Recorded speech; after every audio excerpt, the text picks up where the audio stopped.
is for us as a country. Is it improving? Are we in danger? Are we in turmoil? If yes, how do we get out? How do we get ourselves out of this turmoil? But if we are improving, then how do we, stay at that level or even improve further? Remember, it was announced that Uganda has now attained middle income status. I don't know how true that is, or if my guest this morning agrees with me.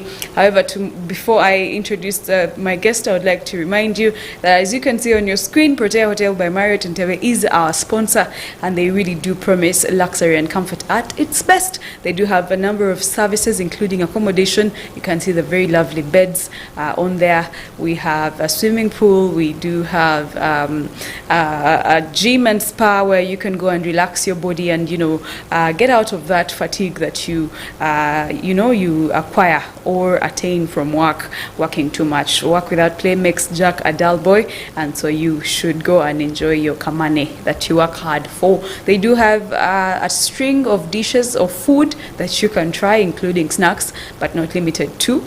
We have continental dishes, we have African dishes, we have Ugandan dishes, we also have dishes from all over the world. That is Protea Hotel by Marriott Entebbe, located by the beach. So in case you want those, beach shore, offshore vibes, is it called that? Yeah, you can of course enjoy it at Protea Hotel by Marriott Entebbe. Today we have a guest.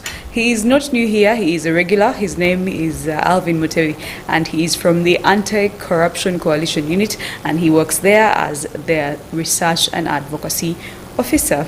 You are most welcome once again to Issues at Hand and Church of Uganda Family TV. Yes, thank you so much for hosting me once again. Really happy, whenever the Church of Uganda calls on me, I get so happy because in one way or the other, these are platforms that we use to serve our God, and the Bible tells us that it's a responsibility. Yes, it's our responsibility to really serve God. And there's also, a reading that I always love so much. Okay. There was somebody who was dying, and when he was dying, he reminded God of his days when he was a youth. But God, remember the days when I was a young person. I really served you so well. Yeah. And the Lord sent the prophet back to the dying man, told the man that, I am convinced this person served me with all his heart. So I will let him be, and then after seeing the Messiah, maybe he can die. Okay. So I believe when my time comes, the Lord will also look into that and be like, yeah, this man, he did his part. He served me whenever he was called to serve. Wow, I feel inspired this Monday morning. And I feel like everything we are doing is not in vain, but we are serving unto a goal and a purpose. And of course, as you talked about the Bible, there is a part in there that says that run that you may obtain the prize. So don't just run far, or don't just do things far. You must have a goal in life as to why you're doing these particular things. But today we are here, we shall relate everything to God because that is where we stream from. But today we want to look at some economics and how exactly our country is doing. As you can see, our topic today, how the proposed multiple taxes in Uganda in the 2024-2025 financial year will affect us as a country, or will bring impact or change. Negative or positive? I'd like us to start by comparing the budget that was in 2022-2023. That was from 48.13 trillion, and then we moved to 2023-2024, which is the current budget we are looking at or surviving by, and it is at it was at 52.7 trillion for the 2023-2024. Before we even get to whether it has yielded results, is it logical or reasonable for a country to move from 48.13 trillion shillings one financial year and cross over to 52.7 trillion in the next year? To me, I would say it is not a problem. It is actually, it's absolutely, I would say it is fiscally right for a country to have that kind of fiscal approach when dealing with taxes and how they are managed, how they are collected, and then how do we now look at promoting our budget, or how do we now look at promoting our sustainability, but as far as income, as far as budgeting is concerned.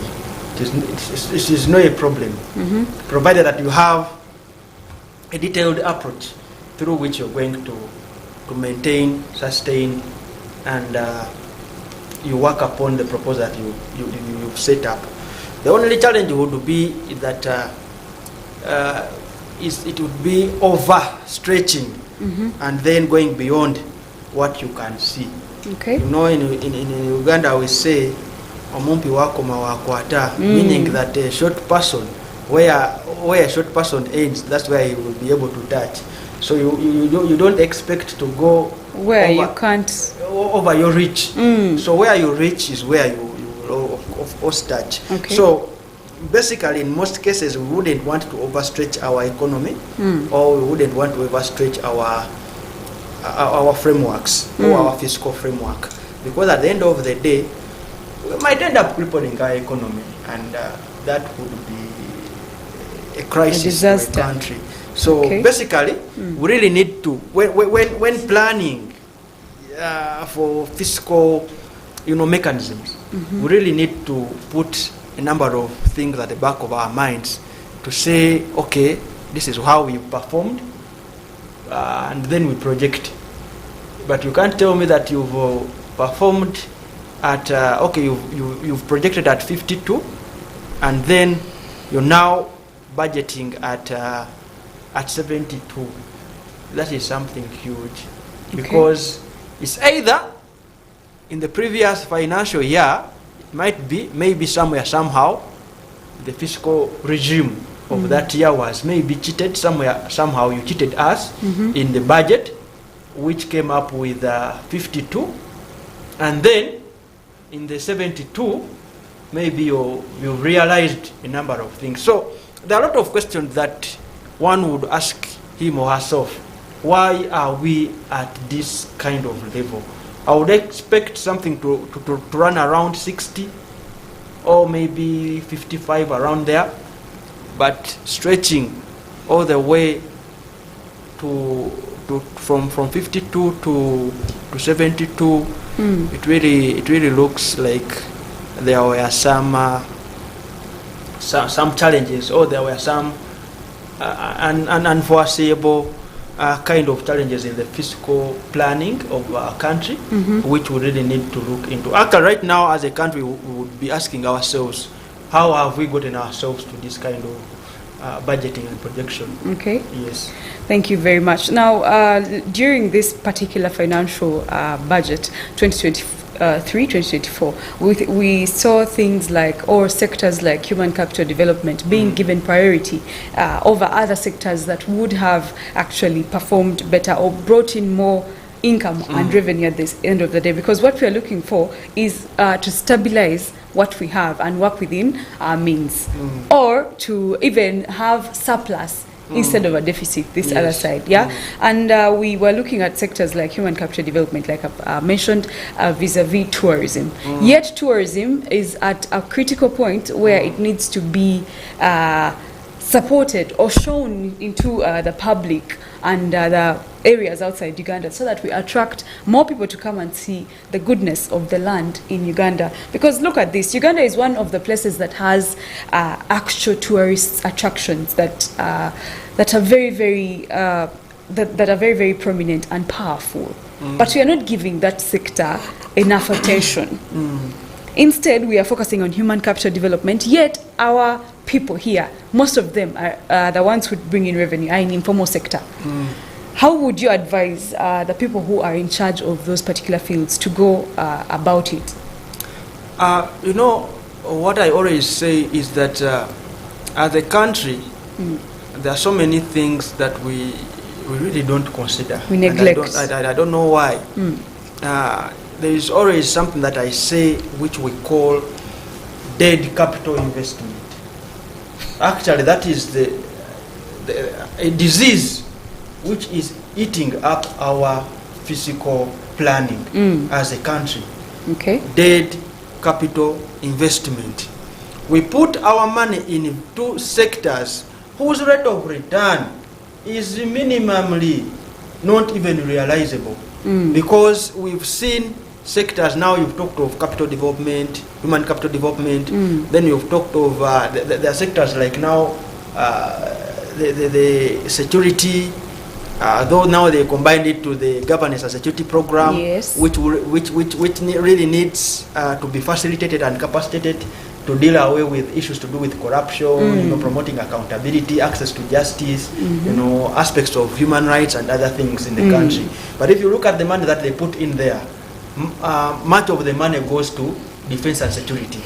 So, and then we've not realized any form of return there. So, right now, if we are to say that we are to realize a rate of return on investment, we have to look at those sectors which really would make some kind of returns. For example, what we would do is that how many times have we done a fiscal analysis into our budget priorities? How often do we do that as a country? Where we sit as a country and we think with the think tanks and we say, okay, last year Parliament passed a budget of 52 trillion shillings. Which sectors were a priority? Then we list them. So we say, okay, these are the 6 sectors which were a priority. And then we say, okay, we are going into another financial year. How have these sectors performed? How have we realized the returns from the investments, from the huge investments that we gave these sectors? Are we performing as a country or we are going backwards? And then we see, okay, if we are not performing, what is the problem? After making that thorough analysis, that thorough study, and then we can now project and we say, okay, basing on the analysis that we did, we realized that sector ABCD really needs to be to receive more investment, because we realize that there is some element of return on investment in this kind of sectors. For example, people are talking about tourism, people are talking about agriculture, but if you look at the level of investment in these sectors, it is wanting. It is really wanting. We've seen countries that have depended on only one sector, and they have moved on. We've seen countries that are now depending on maybe industrialization, and they are moving on, and they are performing so much better than we, who have multiple sectors that we can invest into. And I don't know why we do not take we do not take charge of understanding our fiscal performances, because we really need to look deeper. 1, analyze, then 2, assess, and then 3, we now make studies that can project, or that can lead us into another fiscal year, which we call the trends analysis, the fiscal trends analysis. So we analyze the trends in our fiscal policy, in our fiscal years. So we say, okay, 2021, 2020, 2021, the year we had COVID-19, how did we perform? And then we say, okay, this is how we performed. Then 2022, 2023, how did we perform? This is how we performed. 2023, 2024, the year we are into right now, fiscal year ending, how are we performing? And how are we realizing this kind of budget priorities? But you realize that every end of now we are reaching the end of a fiscal year or a financial year. Yes. And then supplementaries are coming up. And then you also ask yourself, do we have budget discipline? Do we have a fiscal discipline as a country that we base on to say, okay, this is what we have and this is what we are going to utilize, and no matter what, we are not going to make adjustments. Because the more we make adjustments, the more we overstretch our economy. And when the economy is overstretched, the actors in the economy are the ones who suffer. The so-called consumers and the business people. They are the ones who suffer, because they are the ones who make contributions to the economy to sustain it. Yes. Thank you very much. Let's cross to taxes. And people are exempted from taxes, especially when they are exporting goods from this particular country. As a country, are we at that level where we can have an economy where people can export things freely without paying any shilling, and this is coming back to bite us as these what we were supposed to earn from exporters exporting their products, we now levy it or press it onto other sectors, onto other people like those who pay as you earn. You find it increasing time and time again, yeah. And is this because we are giving tax holidays to some other group of people and then not considering the other 1%? Because it's not a lot of people who even pay as you earn. We have the same people who are employed in offices paying pay as you earn. So is this fair really as a country? Are we on that level where we can give tax holidays to exporters? Okay. Now, what I would say is that it's really not bad for a country to offer tax holidays to basically like that critical sector of exporters, because now the notion or the parameter in it was that we want to have our products at the international market. Actually, that was the motive behind it. Yes. We give holidays to these people so that they are able to take Ugandan products to the international market. So after getting there, then that will transcend into having foreign investors into the country, because now they will have products that are tested, with quality and standards, and then we can now attract more investments, which would be okay, which would be really okay. But now, if you look at the products that we are exporting, they really don't rhyme with the fiscal understanding of the country, or foreign policy of a country. Where are you? Who are you attracting? Who are those foreign actors or foreign allies that you are attracting? Okay, if you want to have investors from Dubai, or investors from UAE, or investors from Saudi Arabia, what are those exports? How are you going to trade with them? What in our export we have to have that alignment with our foreign policy, and then we say, okay, our foreign policy rhymes with our exportation priority. But we've seen, even right now, we are even exporting human beings. We are exporting labor. But that labor that we are exporting, when does it now transition into the economy, to sustain the economy, to support the budget? When do we negotiate, or when do we sit down and talk about such elements, such exports that we are talking about right now? Because we export labor. Then too, what is the relationship between the exportation that we are doing and the foreign policy? How often have you seen those people who are going to Middle East carrying our products in their bags? For example, how often have you seen those young girls carrying coffee, Ugandan coffee, in their bags? How often have you seen them carrying coffee to those Arabs? But those Arabs like coffee so much. Every evening or every morning they take coffee. So how often have we seen our government promoting that kind of venture? Because that one does not require anything. There you will attract investors in foreign countries. Then too, which products are we taking out? Look at flowers, look at fruits. Some of them don't even cross to the European market, and then coffee has performed, and then tourism is also a sector that we really need to export. Though it is, we call it an invisible trade, but it is an export that we really need to export. We've seen countries like Kenya exporting their tourism to other countries, and they have been appreciated. The Masai Mara, kind of thing. How often have we exported the Maction horse to people? How often have we exported the Queen Elizabeth to to the people. How often have we exported the Uganda cobs and the crested crane to make people really understand that Uganda is the only country which has a Uganda cob. That's the reason that's why they're calling it a Uganda cob. Yeah. How often have we exported the gorillas in wind impenetrable? Because I think it is Uganda and Rwanda which has that type of species in the whole world. And actually for Rwanda, it's only that when it becomes cold here in Gahinga, the gorillas now migrate to go and go on the other side of the leeward side to have some kind of warmth. And that's the reason as to why maybe Rwanda seemingly tapped into that kind of economy of the gorillas.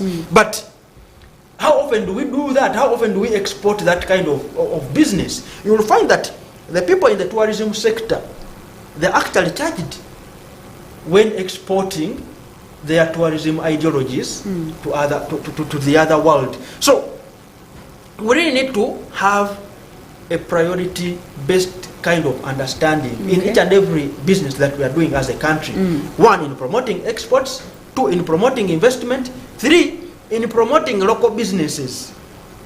We're talking of buy Uganda, build Uganda, Bubu. But how does Bubu transcend into the understanding of the physical year that which we are getting into? How does it transcend into the budgeting? We are, as a country now, we would be discussing with the people who are more contributing to Bubu to say, okay, now, Bubu, you are here, people in Bubu, you are here, the local manufacturers, but we also have the local businessman. How do we deal with them, the people in Chikubo? Okay, you are importing from let me say Dubai and others. You're importing textile. How do you add value to the imports that you've brought, and then how do those transcend into the economy, and how do we benefit from these kind of things, other than coming up with a budget whose sustainability plan you do not even have, whose work plan you do not even have as a country, whose breakdown elements of accountability, fiscal accountability, you don't have. Fiscal governance, you have challenges. Transparency, you have challenges there. And how do you expect a wananchi to really feel proud of a budget or a budget proposal that you've brought before Parliament to say that this is the budget proposal and this is what we are going to do, when you're thinking of having a domestic revenue collection totaling to 32 trillion shilling, and then but you are supposed to have 72 trillion, then meaning that you have a balance. So how are you going to balance up that? Then you're going to look at domestic borrowing, and then you also look at international borrowing. Whose lenders? Who the ones, the would-be lenders, the people that you're going to borrow from? Some of them are operating like money lenders, the local money lenders here, the so-called Limpa Kamyunku Wente, something like that. I mean, Nkuwa Kamyun Penti, something like that. I'm giving you a rabbit, but in return, you have to give me a cow. So that is what we are having here in sustaining our budget. We are running to money lenders. So we really need to go back to the drawing board and we say, okay, if we are to look at investment, if we are to look at priorities, which areas are we going to look at? Which areas are we going to really put our energy and knowledge as a country and say that we will realize returns on investment? Wow, okay. In there we looked at the fact that our goods that we export are supposed to actually be our ground or help us have a grip on this economy. But we are having reports that okay, when you're in Uganda here, you look at the product, it is very, very good. For example, agricultural products. We have some of the sweetest fruits here. We have some of the tastiest beans, and all that we grow is very, very good. But we are getting reports that the standards of our goods are not on the international market, are not very, very good as we thought when it comes to the international market. And one can only wonder where the challenge is when it comes to that, because if we do not improve the standards and make sure that our goods are on the quality that is expected internationally, then we shall never gain what we expect to gain from agriculture. Because the food grown here, it is surplus. We cannot even complete it or eat it all as Ugandans and consume it. So we can get some money from selling it out of the country. But how are we going to make sure that the standards improve so that people come running to us as a country to supply them instead of us running to tell them, hey, we have goods here? Because something good always markets itself. Yeah, there is no need to market something that is good over and over again. It always markets itself. But what is the challenge there? Why are we having substandard goods? Yet in Uganda here, when you're passing the market, you see the fruits are very, very healthy. They look good. They taste better than some of the qualities they have out of the country. What we have to understand is that the standard that you're talking about, to me, I would say it is relative. It is not as good as we think it is. It is not. It is also not a standard, I would say, because for us now here in Uganda, you will find that I will grow my cassava. Let me say, like the local way, I will have a cassava. Just drop a cassava tree, drop it somewhere in the soil. It will grow. I won't apply some fertilizers to it. I won't apply other things to it, and it will grow and it will come out well, and naturally, grown, and then it's very organic, and I eat, and it will taste well. But at the international standard, they will tell you that you have to apply fertilizers, you have to apply pesticides and everything like that so that there is a standard that we follow in the chain, in the value chain of agricultural production, agricultural mechanization, that kind of thing, modernization, agricultural processing. There are a lot of factors, underlying factors that brings about a standard of an agricultural product. And if you don't go through those kind of chains, then your product will be regarded as a poor product, according to them. But here you've seen how we grow our matoke. You just plant something, you don't take so much care of it. No effort. It rains, rain will pour on it, and then it will grow after a year, and then you harvest it. You bring it to the market, and people will buy it, and we test it, and it will be tasting well. So, but according to the international standard, you've seen how their farms look like. You'll find tractors, you'll find people, pesticides, fertilizers, what. So that's the standard. So if you don't attend to that, then your product won't get to the international market. We've seen it in the coffee value chain. Actually, that's the challenges we've been having with the Uganda Coffee Development Authority. Okay. Because they are trying to say that there is a standard that farmers ought to comply with. And failure to comply, that means that your coffee won't reach the international market. But somebody will grow, in the village we used to grow our coffee, and for us we would just dry it, on the ground. Yeah.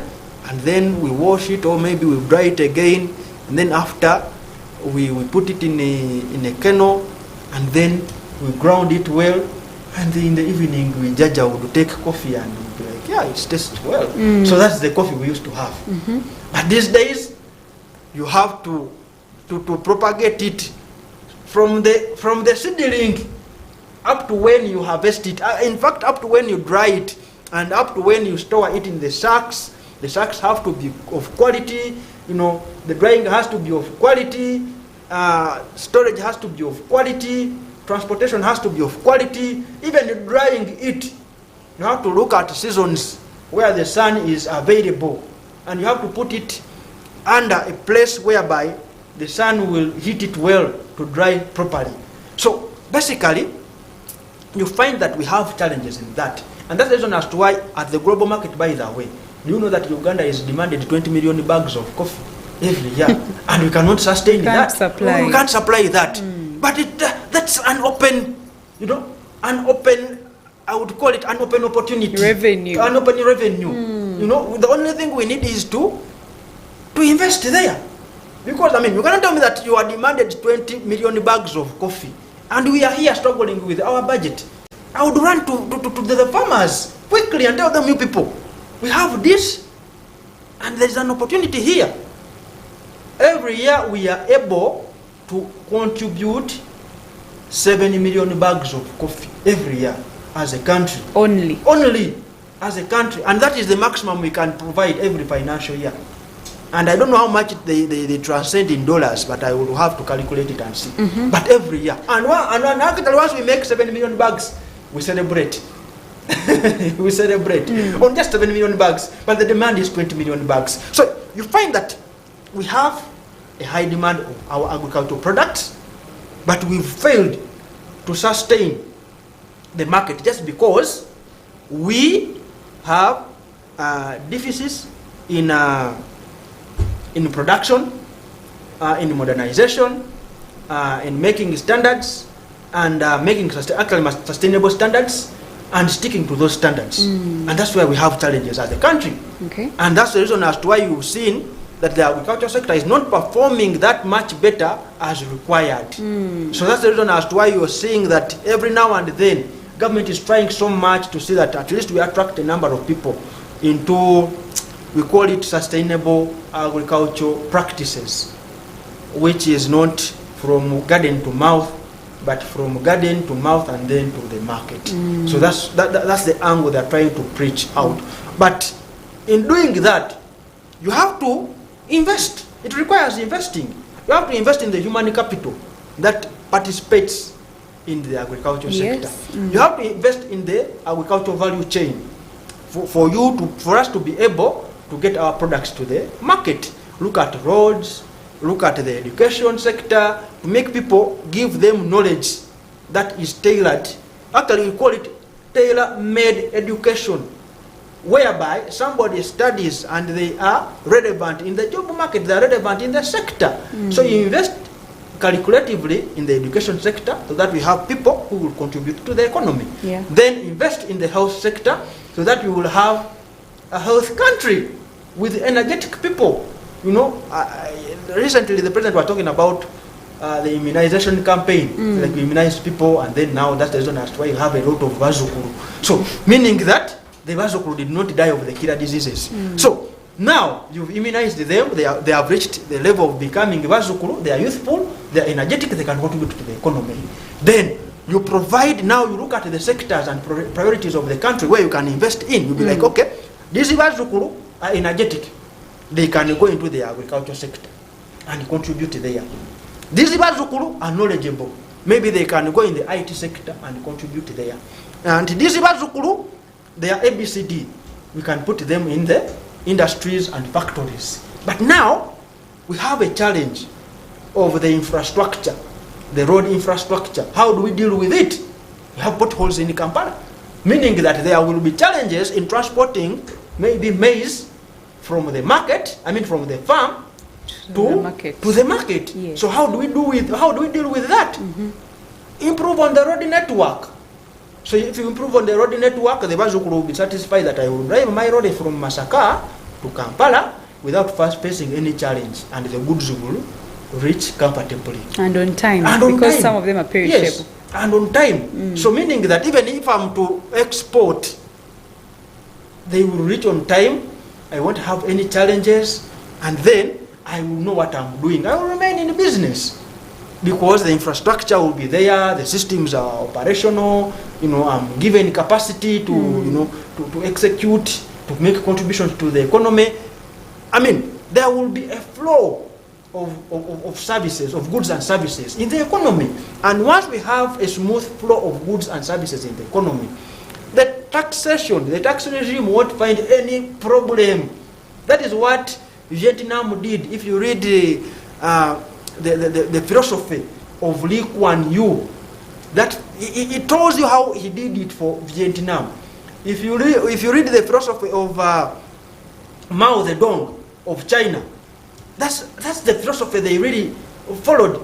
So that now we are having those Asian tigers coming up, Thailand and others, Singapore. So moving forward, we really need to go down and understand our economy, and then we make a made fiscal planning, which is relating to the economy. Other than that, we will get into loans. As we already are, because the public debt is what I wanted us to look at next. But because of time, let's take a very short break. We are coming back with more. It's still issues at hand. And as you have heard, as a country, we have a lot of planning to do ahead of the 2024-2025 financial year budget that is upcoming in June, that is next month. My name is Carol, and I'm here with Alvin Mutebi taking us through the discussion. We are powered by Protea Hotel by Marriott Entebbe. We'll be back. Don't go away.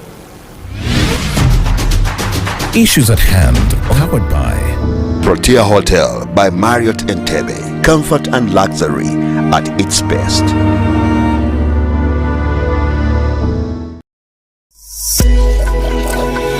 Family TV, enriching lives.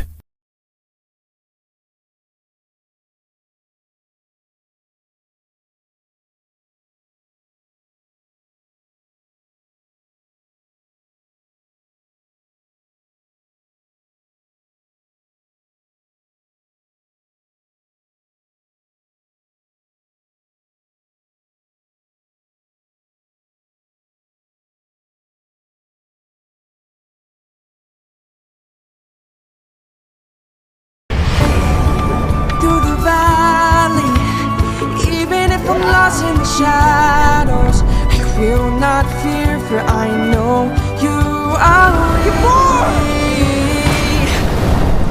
me. Please help me find him. Even if I walk through the valley, you follow me wherever I go. I will not fear, for I know you are with me.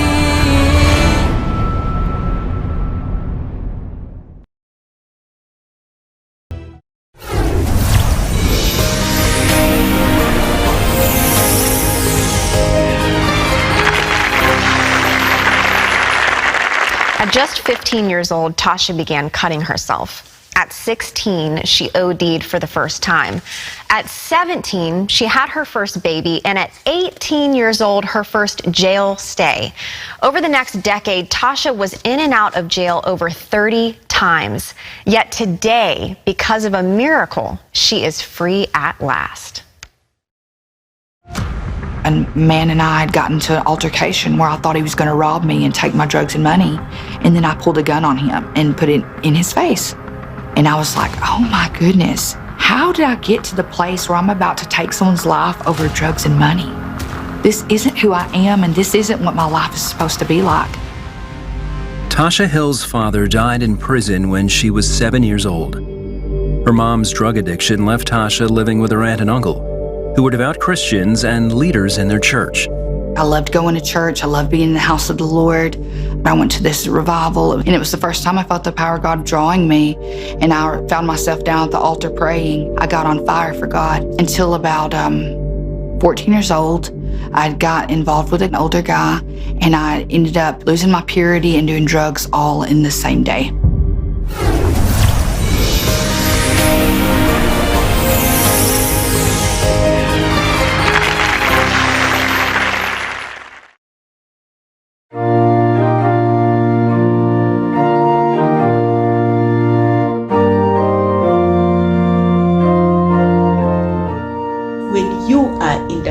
When you are sealed in the Lord, the devil looks at you and you are glittering. The devil locates a crown.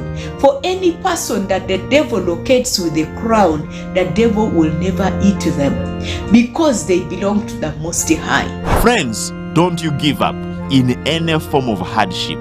Don't you give up, for Jesus encourages us and says, even at the point of losing your life, for the sake of Christ and the gospel, it is okay. My dear brothers and sisters, let us remember that God is still reigning on his throne in heaven above. And let us trust in him. Let us rely on him. Let us pray each and every time. Let us not give up on showing ourselves out into the world that the Lord Jesus Christ is still king and he still reigns. You and I are here to reign on the earth, not to complain, not to grumble, not to play victim, not to quarrel, but to reign on the earth. I pray, Father, that you will release the fourth man to destroy every fire, to protect your people who are in every furnace and set them free in the name of Jesus.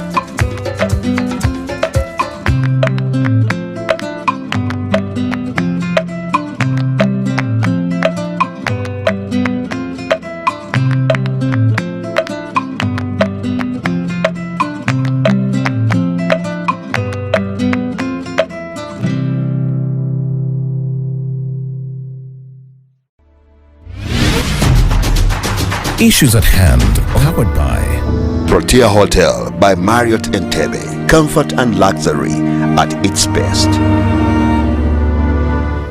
Thank you so much, Protea Hotel by Marriott Entebbe, for giving us comfort and luxury at its best. Because of time, I'd like to quickly get into our discussion. I'm here with Alvin Mutebi. He is the Research and Advocacy Officer for the Anti-Corruption Coalition Unit, ACCU, or ACU. So I'd like us to now predict, what do you think is going to change as per the issues that we've listed previously? What do you think is going to change when it comes? Do you think anything is going to change when it comes to the people who are sitting down to plan for us, say the legislature and all the other executive bodies that are sitting down to plan for our financial year 2024-2025? Are we seeing an improvement? Because like you've said, we are predicting the money to raise from 52.7 trillion this financial year to about 72 point something trillion come 2024-2025. Are we seeing some of these issues being given attention? And what is your view, or what do you expect when it comes to the incoming financial year 2024-2025 that is going to be read and approved in June, that is next month? Just in a few minutes that we have. What I would say is that, one, I don't see that coming up.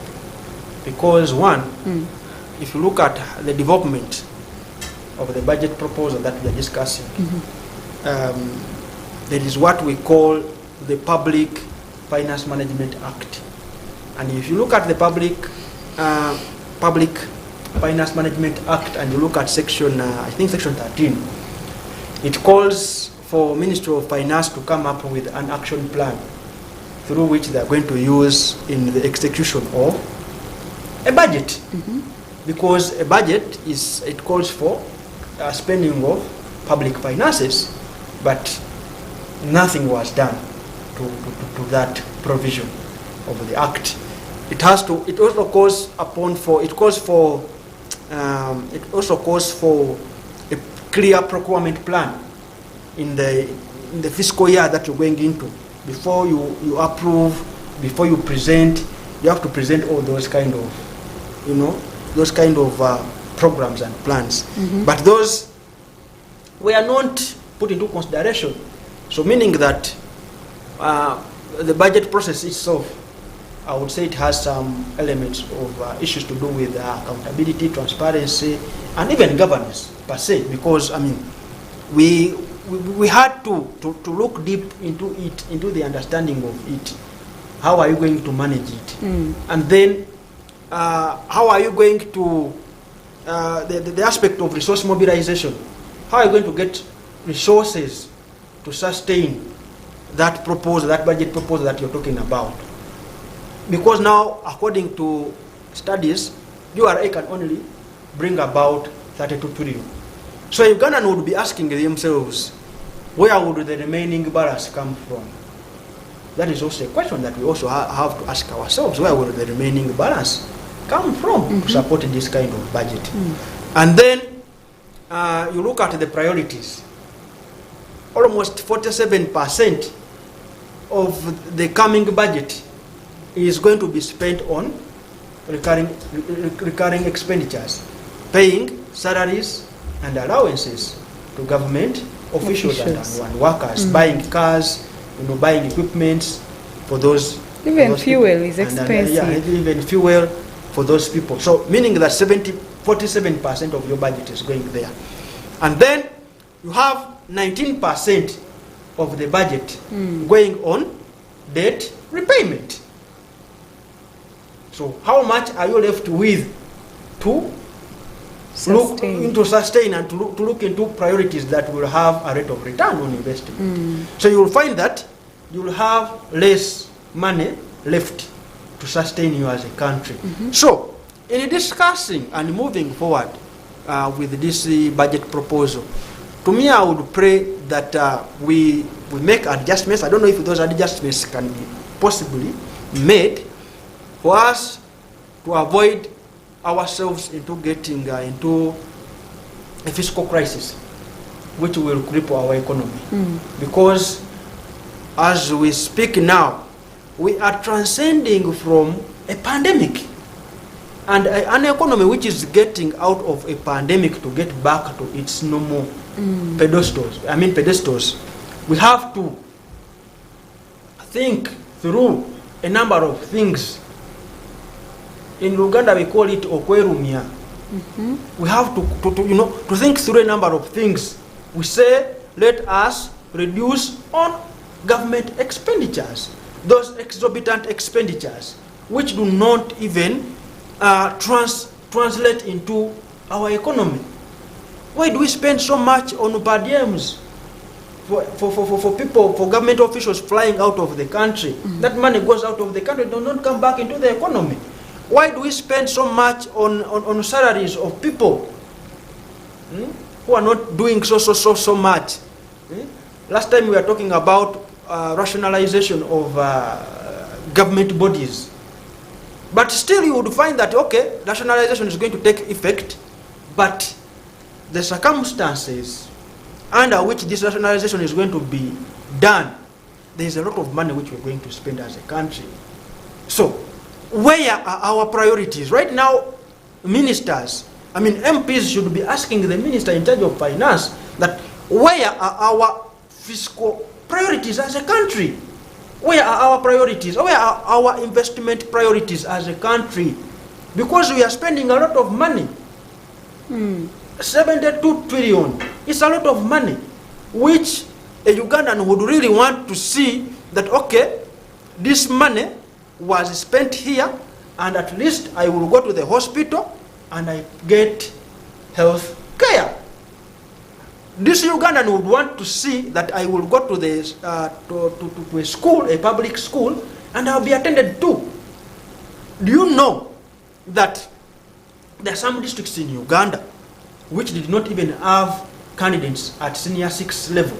In Uganda here, Madiokolo and Terego district, they did not have any candidate because schools are dilapidated, accessibility, the roads are poor, people walk long distances to access those schools, the health services are in dilapidated state, and then you talk of increasing taxes on fuel, kerosene, because if I say fuel, people might think of petrol and diesel, but even kerosene.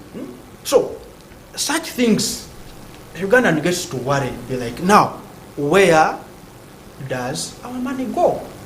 And then at the end of the day, you will hear of service awards, you will hear of buying cars for former speakers, you will hear of a number of exorbitant expenditures which do not even make any contribution to the economy. And that's the reason as why you find that Ugandans are now getting fed up. And then what also, the other factor that is making things to go worse for Ugandans is that you are taxing the same people at different intervals. A trader in Chikubo is the same person who owns maybe an apartment somewhere, and then you will tax the products in Chikubo, and then you come to the apartment, property tax, and then you come, the same person is paying pay as you earn, the same person enrolled for NSSF, the same person, service duty, the same person import taxes, the same person. So you'll find that one person pays taxes at different intervals. How have you gone ahead to see that at least we have other people join to increase the tax base? Join the tax regime to increase the tax base. Because as I speak now, we are like maybe 2 to 3 million people who are within the tax system. Those are too many even. That's I'm just giving estimates. But you will find that around 1.5 to 2, around there, they are the people. But we have a population of now 45. 16 million people who are due to pay taxes if we expand the tax base. Okay. Somebody was talking about issues to do with taxing the cows and the milk and the products from the cow. It brought about a number of issues and discussions. Because as I speak now, Mwani, there has some taxation, but it brought some statements which are not right and true. But such government should look at now such angles. How do we now get there? How do we have a discussion on this? How do we have a discussion on the other? And then we come on the drawing board, we analyze case scenarios, and then we say, okay, moving forward in the next financial year, these are the priorities of our country. This is the tax base that we are expected to widen, and we are going to attract this number of people to join the tax base. And then we will deliver ABCD services to enable these people to make contributions to the economy. But if you do not provide enablers, then that means that even the budget that you're talking about won't be sustained. Yes. Beautiful discussion. Thank you so much, Alvin Mutebi from the Anti-Corruption Coalition Unit, for that beautiful discussion. There is a lot to say about the taxes and everything to do with our economy, because as we now talk, we have a public debt of 96 trillion Uganda shillings. And I'm wondering, as a person, how exactly we are going to fulfill the payments or the due cash that we are supposed to pay and settle this debt, so that we do not now increase the debt instead, because we are getting to a new financial year. You mentioned that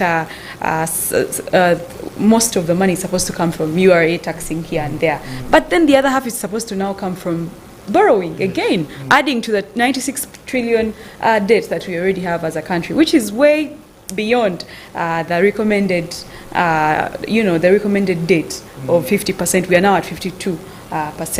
And we are just hoping that this time around the planners and those who advise the planners are on their A game and have maybe learned a thing or two from the discussion that we've had. And then we hope also that as a country we find plans and ways of increasing the tax base. As you know, the census, the National Housing and Population Census ended just yesterday, and we do not know the results. However, 10 years back when the census was done, we had reports that we were about 36 million by then. Now, at least, I think, according to their predictions, still, we are in about 45 million Ugandans. So of those 45, if maybe, let's say, 20% are supposed to pay taxes, how do we make sure that all those 20%, all that 20%, all that number is actually paying their taxes? That would be my contribution to this beautiful discussion. It is already 10 a.m. and other programs are incoming. Please do make sure that you watch Church of Uganda Family TV for better programming for yourself, for your child, for your in-law, for everybody, because we are promoting Safe Screens, Safe Kids campaigns. I want to thank the production crew that I worked with today. My name is Carol, and till tomorrow, it is a good morning. Issues at hand, powered by Protea Hotel by Marriott Entebbe. Comfort and luxury at its best.